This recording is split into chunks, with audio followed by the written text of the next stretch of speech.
pagi, Assalamualaikum warahmatullahi wabarakatuh. Salam sejahtera bagi kita semua. Shalom, Om Swastiastu, Namo Buddhaya, salam kebajikan. Perkenalkan, saya Yulia Permina. Saya salah satu dosen di Stikes Bethesda Yakum Yogyakarta, program studi sarjana keperawatan yang mengampu mata kuliah manajemen keperawatan.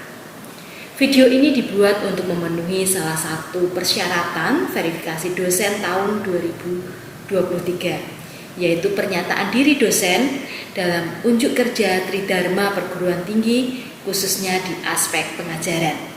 Saya akan memulai untuk menjelaskan deskripsi dan informasi umum dari mata kuliah manajemen keperawatan. Mata kuliah manajemen keperawatan merupakan mata kuliah wajib bagi mahasiswa semester 6 pada program studi sarjana keperawatan di Stikes Bethesda Yakum. Mata kuliah manajemen keperawatan ini memiliki bobot SKS 3, di mana terdiri 2 SKS teori dan 1 SKS praktek. Bahasa pengantar yang digunakan dalam perkuliahan ini adalah bahasa Indonesia. Saya akan menjelaskan deskripsi mata kuliah manajemen keperawatan. Mata kuliah ini membahas tentang pembelajaran cara mengelola kelompok perawat dengan menggunakan peran dan fungsi manajemen untuk dapat memberikan asuhan keperawatan di tingkat ruang rawat di rumah sakit. Bekerja sama dalam mencapai tujuan organisasi dan menerapkan konsep kepemimpinan, peran, dan fungsi manajemen. Pembahasan ditekankan pada implementasi peran dan fungsi manajer unit keperawatan. Proses pembelajaran dilakukan melalui metode pembelajaran aktif berupa diskusi berbasis pertanyaan dan masalah, presentasi, role play, dan belajar berdasarkan hasil studi yang dilakukan dengan peduli penuh kasih. Capaian pembelajaran lulusan atau CPL program studi yaitu membedakan berbagai teori tipe kepemimpinan, peran dan fungsi manajemen keperawatan. Yang kedua adalah menyusun rencana manajemen keperawatan suatu unit ruang rawat sesuai dengan tahapan penyusunan perencanaan dan standar akreditasi pelayanan. Yang ketiga adalah menetapkan kegiatan fungsi pengorganisasian yang sesuai dengan prinsip perencanaan dan pengorganisasian. Keempat adalah merencanakan ketenagaan keperawatan yang sederhana sesuai dengan kebutuhan ruang rawat, menstimulasi kegiatan manajer ruang rawat dan pada yang kelima, menstimulasi kegiatan manajer ruang rawat pada fungsi pengarahan. Yang keenam, menstimulasi kegiatan manajer ruang rawat pada fungsi pengawasan. Yang ketujuh, menyusun upaya pengendalian mutu asuhan dan pelayanan keperawatan. Merencanakan penyelesaian konflik dan pelaksanaan asuhan keperawatan ruang rawat. Kemudian yang kesembilan, memainkan peran dan fungsi konferen dan timbang terima sesuai dengan konsep keperawatan. Adapun 11 topik yang akan dibahas di dalam mata kuliah manajemen keperawatan. Yang pertama adalah kepemimpinan, peran dan fungsi manajemen keperawatan. Yang kedua, perencanaan manajemen keperawatan. Yang keempat, fungsi pengorganisasian. Yang kelima, ketenagaan keperawatan sesuai dengan kebutuhan ruang rawat. Yang keenam, fungsi pengarahan. Yang ketujuh, pengendalian mutu asuhan dan pelayanan keperawatan. 8. Konflik dalam asuhan pelayanan keperawatan. Yang 9, konferensi dan timbang terima sesuai dengan konsep manajemen. 10. Manajemen dan pengaturan alur kerja dalam pelaksanaan penanganan pasien COVID-19. Yang 11. Advokator bagi manajemen rumah sakit dalam efektivitas dan efisien proses pelayanan dan penyembuhan pasien serta adaptasi interpersonal dan pengelola emosi dalam menangani burnout untuk pasien COVID-19. Referensi yang digunakan dalam manajemen keperawatan ini beragam, di antara dari buku, e-book, penelitian, maupun sumber pustaka yang dapat dijadikan referensi dalam mata kuliah ini. Sistem pembelajaran di manajemen keperawatan ini menggunakan sistem secara sinkronus dan asinkronus dengan menggunakan metode pembelajaran aktif yang utama. Sistem pembelajaran di manajemen keperawatan ini dilakukan secara sinkronus dan asinkronus dengan menggunakan pembelajaran aktif yang utamakan peran dan keaktifan mahasiswa. Dalam proses pembelajaran, yaitu pembelajaran secara kolaboratif, diskusi kelompok, penugasan berupa studi kasus melalui LMS Stikes Bethesda Yakum Yogyakarta. Pembelajaran mata kuliah manajemen keperawatan ini kurang lebih 24 pertemuan, di mana 12 pekan pertama atau 12 pertemuan sebelum UTS dan 12 pertemuan berikutnya setelah UTS atau sebelum UAS. Metode pembelajaran yang digunakan tergantung dari bahan kajian atau materi pembelajaran yang akan disampaikan. Misalnya, sebelum UTS akan menggunakan metode blended learning, dan sebelum UAS akan berfokus pada diskusi kelompok dan penyelesaian studi kasus. Bentuk perkuliahan secara sinkronus dilakukan secara tatap muka di ruangan kelas. Diskusi dan penugasan secara mandiri maupun kelompok dapat dilakukan melalui LMS Bethesda Yakum. Kemudian evaluasi pembelajaran mata kuliah keperawatan ini didapatkan dari penugasan yang terstruktur baik mandiri maupun kelompok, UTS, kemudian kuis, UAS, di mana bobotnya adalah untuk evaluasinya ada kuis interaksi sebanyak 10%, penugasan mandiri maupun kelompok 25%, diskusi kelompok 15%, UTS 25%, dan UAS sebanyak 25%.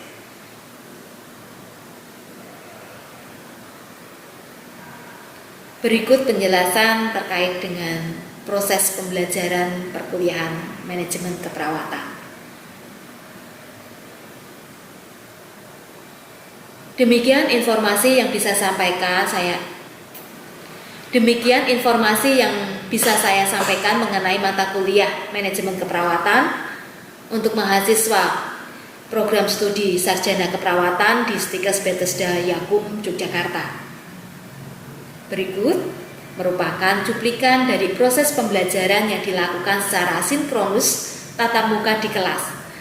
Selamat menyaksikan. Selamat pagi teman-teman semuanya. Di jam kedua masih semangat? Sesuai dengan jadwal, di jam kedua ini teman-teman akan belajar manajemen keperawatan. Nah, di pertemuan yang kedua juga kita akan belajar terkait fungsi manajemen. Oke, fungsi manajemen. Apa yang ada di benak teman-teman terkait dengan fungsi manajemen? Fungsinya apa sih? Oke, ada yang mau menyampaikan? Boleh kan? Gak apa-apa, kita belajar. Pertama, keliru itu biasa. Nanti setelah mendapatkan materi, kita akan pastinya teman-teman juga akan lebih paham dan mengerti bagaimana fungsinya. Ada yang mau menyampaikan fungsi manajemen? Biasanya ada apa? 4 fungsi manajemen. Ada nggak kita? Mungkin kalau fungsi manajemennya itu karena itu fungsi ya Bu, jadi ada perencanaan. Oke, perencanaan. Terima kasih Mbak Vita. Oh, fungsi harus ada perencanaan. Ada yang mau nambahin?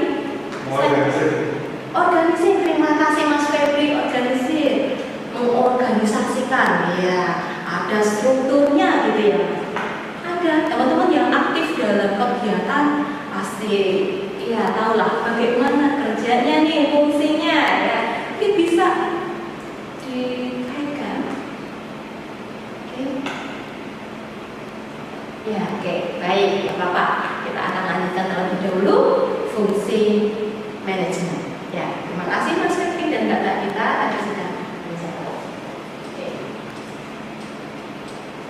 Oke, kalau fungsi manajemen berdasarkan George Terry ini ada 4: pengorganisasian, dari perencanaan, kemudian pengorganisasian, pengarahan, dan pengontrolan. Controlling ada apa? Mungkin banyak teman-teman yang ada staffing loh di sana, ada directing, iya, banyak teori yang merumuskan terkait dengan fungsi manajemen. Tapi pada hari ini kita akan membahas terkait teori dari George Terry. Ya, perencanaan. Nah, kalau lihat kegiatan dalam fungsi manajemen, penentuan tugas dari TNI ya, menentukan tujuan dan bagaimana cara pencapaian yang terbaik. Kemudian dari organisasi, berarti menentukan bagaimana penyusunan organisasi, aktivitas yang dapat dilakukan.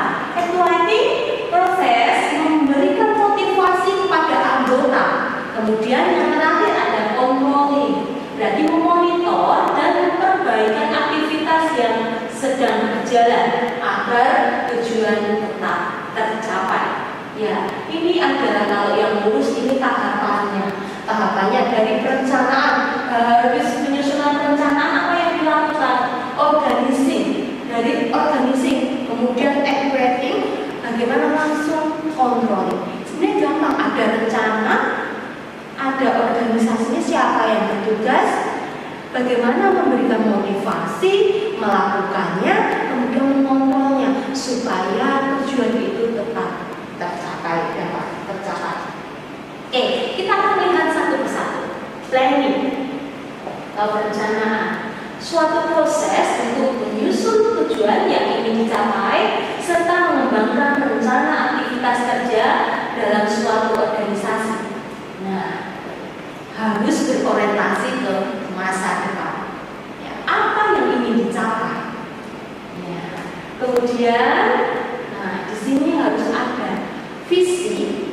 Ya, kalau di ruang kelas pasti ada visi. Bahkan di aula pun di institusi Srikas ini masih ada visi misi. Supaya kita ingat bagaimana visi misi di Srikas ini. Kemudian ada tujuan. Tujuannya apa sebuah organisasi dalam keperawatan? Tujuannya berarti tujuannya adalah memberikan pelayanan yang baik. Mungkin ada tujuan yang lain. Kemudian sasarannya siapa? Warga, masyarakat yang mana? Atau seluruh warga yang bisa diberikan pelayanan kesehatan. Ya, siapa saja sasarannya. Baik itu dari anak, bayi, sampai pada lansia. Bagi anak yang sehat atau sakit, nah itu kita tentukan sasarannya sendiri. Kemudian analisa post program. Nah, kita harus tahu dari tujuannya tadi, yang apa yang direncanakan, sudah ada visinya, kita akan menentukan bagaimana analisa post. Berarti kita harus melihat apa kekuatan yang kita miliki. Kekuatannya, SDM-nya S1 semua. Pelatihan setiap 3 bulan misalnya harus diikuti. Akreditasinya udah paripurna. Nah, itu kekuatannya.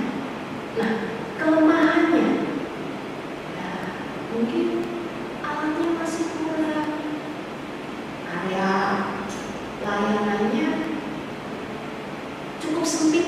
Nah, itu ada kekurangan. Dan kemudian kita akan melihat bagaimana adakah ada ancaman, ya, ancamannya apa? Kalau di rumah sakit, banyak rumah sakit, ini belum ada 1 kilo, sudah berapa rumah sakit di sekitar rumah sakit Bethesda? Sudah ada 1, 2, bahkan depan, kanan, kiri, belakang, sudah ada ini. Ya. Kemudian peluangnya, ya, kita harus cari peluang. Rumah sakit sana ternyata dia berorientasi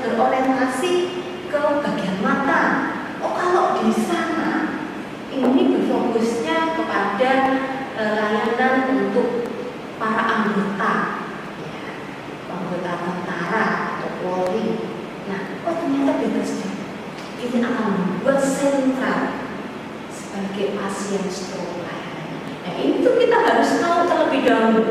Kalau kita nggak tahu bagaimana kita menyusun rencana, mau ngapain.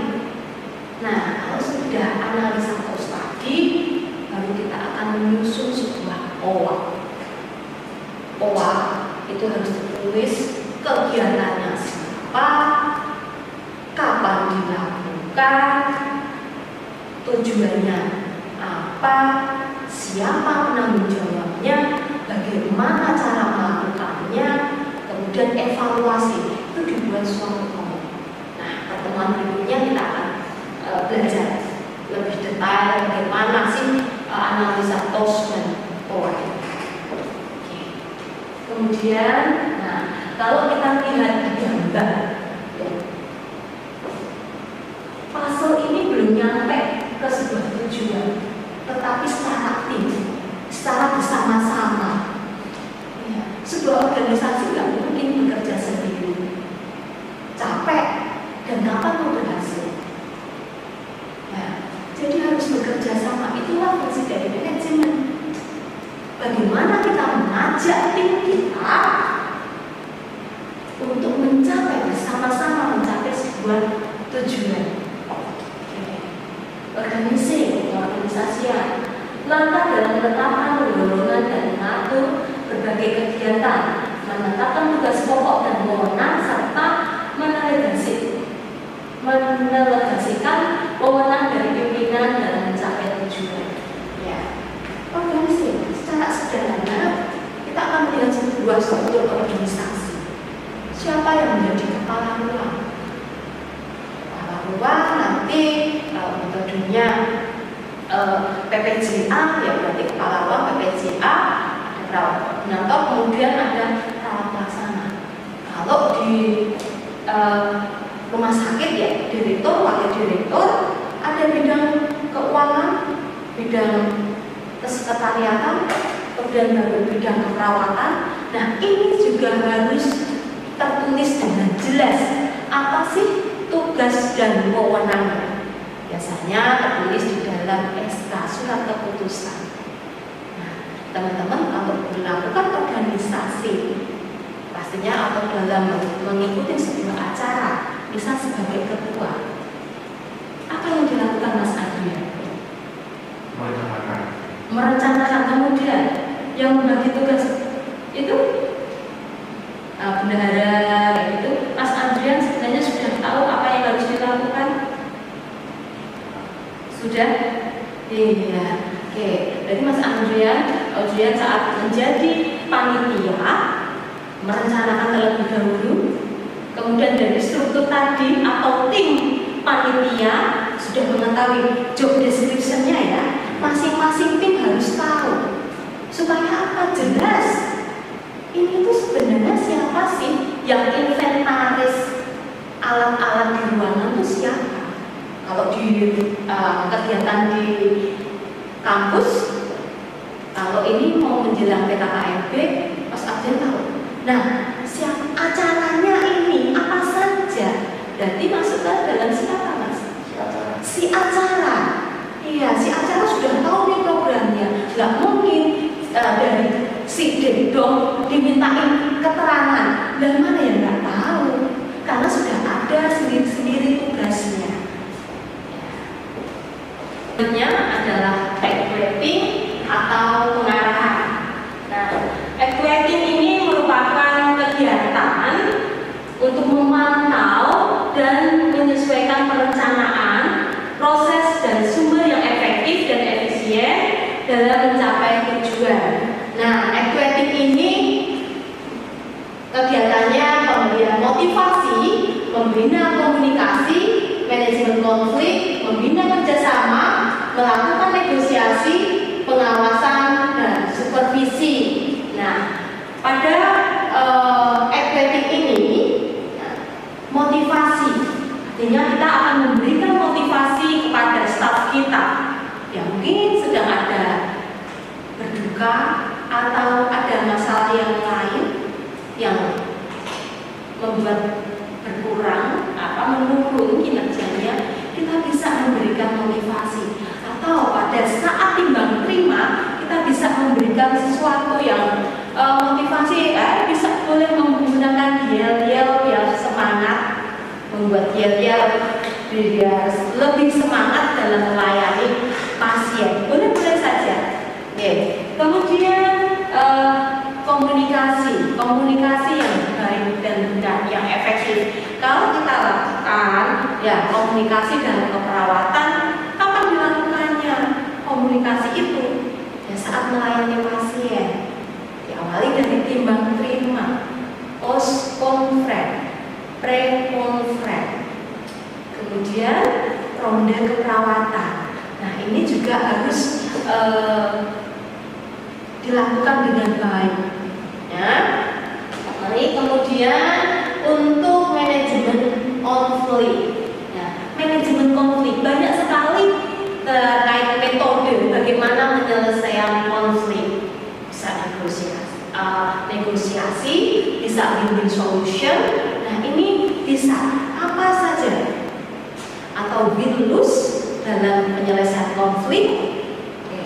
Kemudian membina kerjasama kepala ruang dengan stafnya, kepala ruang dengan profesi yang lain, staf dengan profesi yang lain, kemudian anak divisi unit yang lain, kemudian dengan pasien, dengan institusi lain, bagaimana kita melakukan kerjasama, kemudian pengawasan atau supervisi, ya perlu nggak? Perlu pengawasan. Perlu. Kalau tidak diawasi, apakah teman-teman yakin bahwa staf kita itu sudah sesuai? Mungkin sudah, tetapi kita juga harus tahu apakah sesuai dengan SOP atau tidak. Contoh, Mbak Gracia ini sedang mau melakukan pemasangan infus. Sudah sesuai dengan SOP, alatnya yang disediakan steril dalam pemberian. Oh, nanti area yang akan ditusuk. Nah, kemudian bagaimana kerjanya? Disiplin atau tidak? Nah, ini juga. Oh, sering telat gitu. Oh, kenapa? Harusnya jam 7, datangnya jam 7.30. Dan ini harus kita lihat juga. Di sini gambarnya seakan-akan ini kalau digambar bahwa ada suatu konflik yang serius gitu ya. Jangan sampai ini dalam suatu ruangan itu ada suatu konflik yang serius yang tidak bisa teratasi. Harus bisa teratasi. Kemudian ya tekniknya apa saja, banyak sekali teknik dalam penyelesaian. Kemudian terkait dengan terakhir adalah pengontrolan atau pengendalian. Proses pengamatan yang terus-menerus terhadap rencana kerja yang telah disusun dan mengoreksi penyimpangan yang terjadi. Langkah yang dilakukan menetapkan standar dan metode pengukuran, kemudian mengukur prestasi kerja, menetapkan apakah prestasi kerja sesuai dengan standar, dan mengambil tindakan yang korektif. Nah, ini juga berdasarkan dengan mutu pelayanan. Akreditasi dalam sebuah institusi masuk ke dalam sini. Kemudian dalam menilai kinerja staf, harus kalau sebelum dinilai kita harus ada poinnya. Poinnya apa saja? Oh, pemberian penulisan dokumentasi selalu lengkap atau tidak? Senyum, ramah, kemudian pernah nggak telat berapa kali? Nah, ini ada ini harus ada terlebih dahulu. Supaya apa? Supaya masing-masing staf itu juga sama yang dinilai. Nah, kemudian, penilaian prestasi kerja itu harus sama. Biasanya kalau di rumah sakit ada yang 1 bulan, 3 bulan atau 6 bulan, dan itu tergantung dari institusi, tidak ada patokan khusus. Ya, itu saja dari saya teman-teman. Ada yang ingin ditanyakan? Ini pasti yang paling disenangi.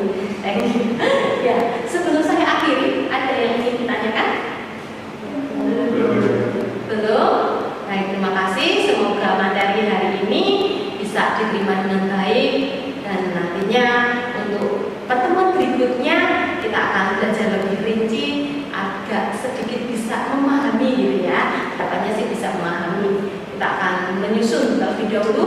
Pertemuan berikutnya adalah planning dan penyusunan pembuatan visi misi, penyusunan POA. Ya, pastinya sebelum penyusunan POA ada analisa tos. Oke, baik, terima kasih teman-teman dan tetap semangat. Terima kasih Bu.